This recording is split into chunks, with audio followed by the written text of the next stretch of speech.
Donald Trump is threatening Iran with major attacks in a bid to force the country to make a deal over nuclear weapons. The US president has been increasing his threats on the country in the wake of recent deadly protests, where he encouraged demonstrators to take to the streets. Dominic Waghorn explains. It's been one of the most brutal crackdowns the world has ever seen. Massacres in at least 19 cities across the country. It's thought mothers, children, shopkeepers, young people, students gunned down simply for demanding change.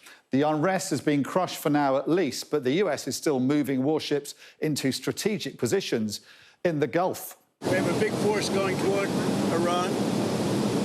I'd rather not see anything happen, but we're watching them very closely.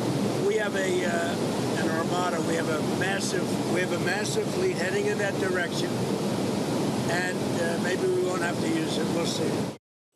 Until now, the aircraft carrier, the USS Abraham Lincoln, had gone dark, turning off its transponders so it couldn't be tracked. Officials now say the warship is in the Persian Gulf and on station in range of Iran. US military officials say 3 guided missile destroyers are escorting the strike group. The US is thought to have sent more warplanes to bases in the Gulf too. They include the Al Udeid Air Base in Qatar, Al Dhafra Air Base in the UAE, the Prince Sultan Base in Saudi Arabia. There's also the Navy Support Activity Facility in Bahrain. More F-15 fighter jets and C-17 transport planes have been sent to the region too. President Trump is reported to have asked for options, so what could the targets be? Well, he could hit the IRGC, or Islamic Revolutionary Guard Corps. It is Iran's most powerful military group, numbering more than 125,000, and has been behind much of the recent repression. It has bases in the capital and across the country.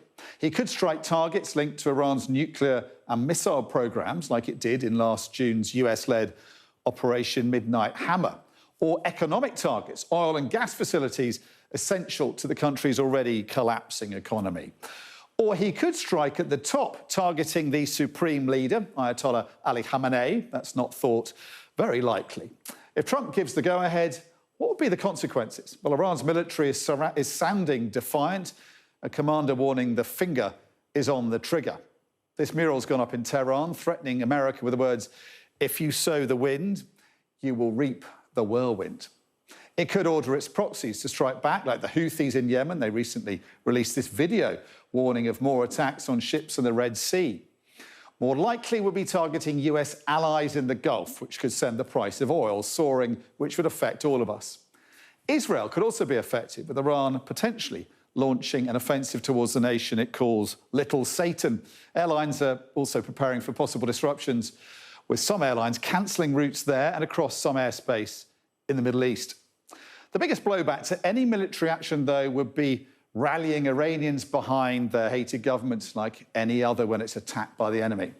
That may be why Trump is also considering doing the opposite, a deal with Iran instead, to remove enriched uranium for good, reduce long-range missiles and ban nuclear enrichment.